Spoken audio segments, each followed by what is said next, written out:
In 1968, a scientist built paradise for mice. Unlimited food, unlimited water, no predators, no disease, perfect temperature, everything a mouse could ever want. Within 5 years, every single mouse was dead. Not from starvation, not from illness, they had everything they needed to thrive, and yet their society collapsed so completely that they lost the ability and even the will to reproduce. For decades, this experiment has been cited as proof that overpopulation will destroy humanity, that we're headed for the same fate as these mice. But is that what the science actually says? Let's find out. The man behind this experiment was John B. Calhoun, an American ethologist obsessed with a grim question. What happens when a population has everything it needs except space? He started in the late 1940s, studying rat populations in Baltimore, which, let's be honest, is not the cheeriest research topic. Even when rats had plenty of food, overcrowding seemed to make their social structures fall apart.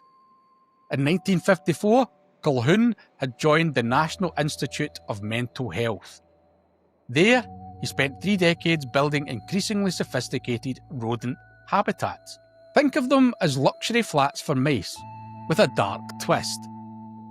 Universe 25 was his magnum opus, the 25th version of the Mouse Universe experiments. He'd learned from 24 previous attempts, and this time he wanted to create genuine paradise.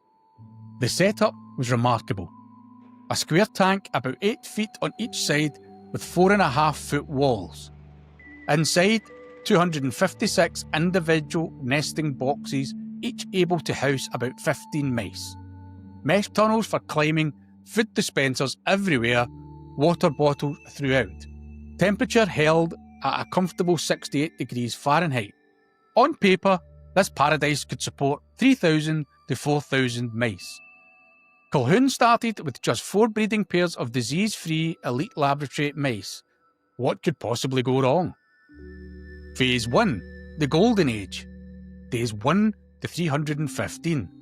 For the first 104 days, the mice did what mice do. They explored, settled in, and started families. Everything looked brilliant. Then the population took off.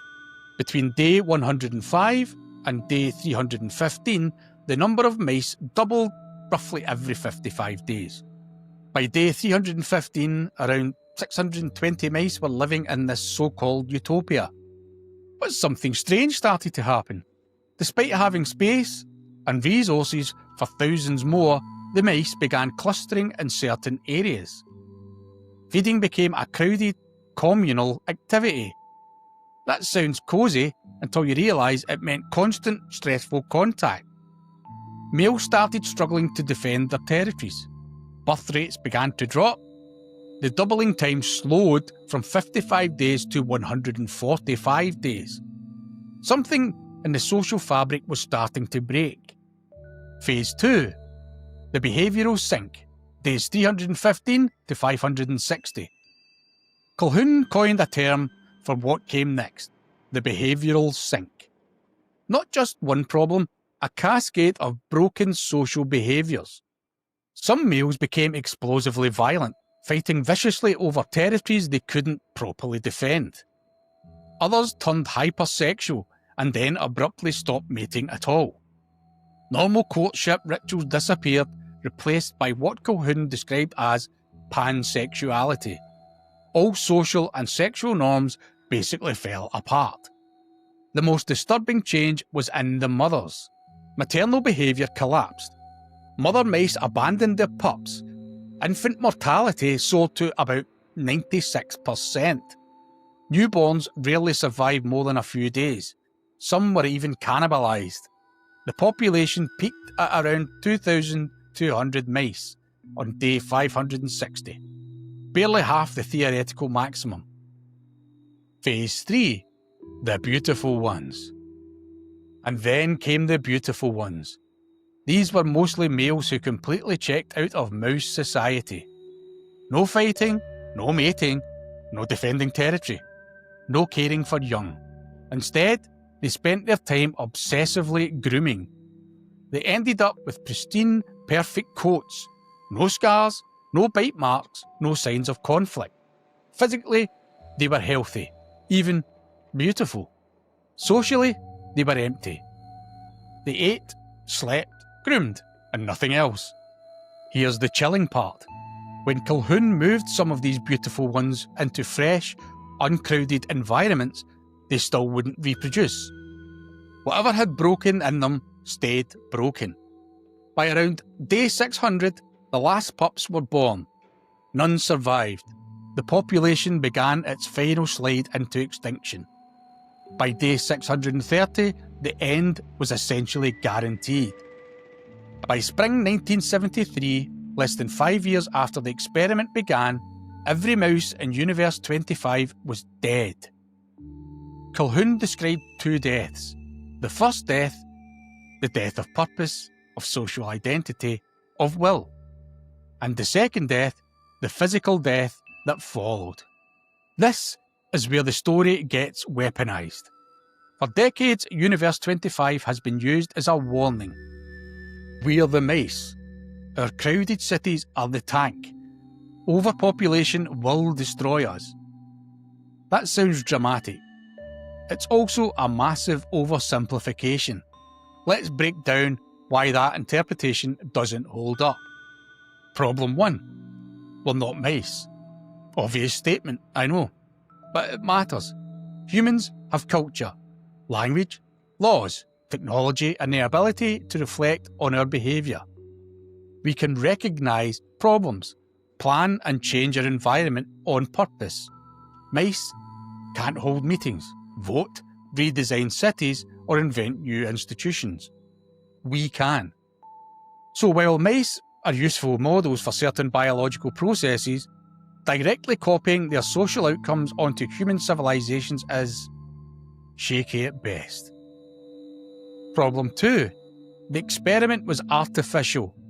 Universe 25 was not a miniature version of the real world. The mice had no escape, no migration, no new territory, no natural predators, no environmental variety. They were trapped in a box with no way to leave, no way to disperse, and no new challenges to solve. In real ecosystems and real human societies, populations can move, spread out, adapt, and create new niches. Calhoun's mice had none of that. Modern researchers point out that the lack of novelty and challenge may have been just as damaging as the crowding itself. It wasn't just too many bodies per square metre, it was captivity. Problem 3. Real-world evidence doesn't match the doom story. Here's the twist. Some of the most densely populated cities on Earth are thriving. Places like Singapore, Tokyo, Hong Kong, Mumbai, all incredibly dense, yet fully functioning societies. Studies on urbanisation show that density alone doesn't cause social collapse. What really matters is social cohesion. Fair resource distribution, access to personal space and privacy, good urban design, things like parks, green spaces and community hubs. It's not just about how many people share a postcode. It's about psychological crowding, whether people feel trapped, powerless or cut off. Two cities can have similar population density on paper, but feel completely different to live in, depending on how they're built and how people connect. Problem 4. Even Calhoun didn't claim humanity was finished. This often gets lost in the viral retellings. Calhoun didn't say Universe 25 proves humans will go extinct from overpopulation. He saw it as a warning about social architecture. His real concern wasn't sheer numbers. It was what happens when individuals lose meaningful social roles and connections.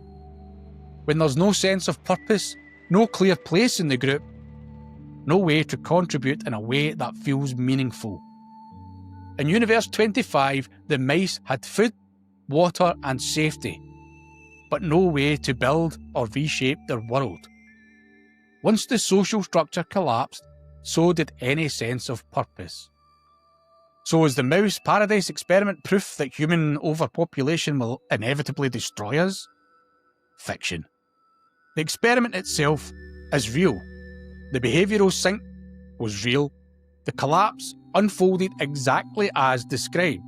But the idea that this predicts inevitable human doom from overpopulation, that's the myth. Universe 25 isn't a prophecy about population density. It's a cautionary tale about social isolation, loss of purpose, and failed social design. It shows what can happen when a society can no longer offer its members meaningful roles, even when all their physical needs are met. The real lesson is this: we need more than food and shelter. We need connection, purpose, and some control over our environment. We need communities that offer both togetherness and space to be alone. We need structure that let people matter. The beautiful ones weren't destroyed by numbers on a graph. They were destroyed by meaninglessness. And unlike mice in a sealed box, we can recognise that and choose to do things differently. The verdict? The experiment is fact. The doomsday interpretation? Busted. Make sure you like, subscribe, and ring that notification bell if you want to keep up to date with all our latest content. See you next time.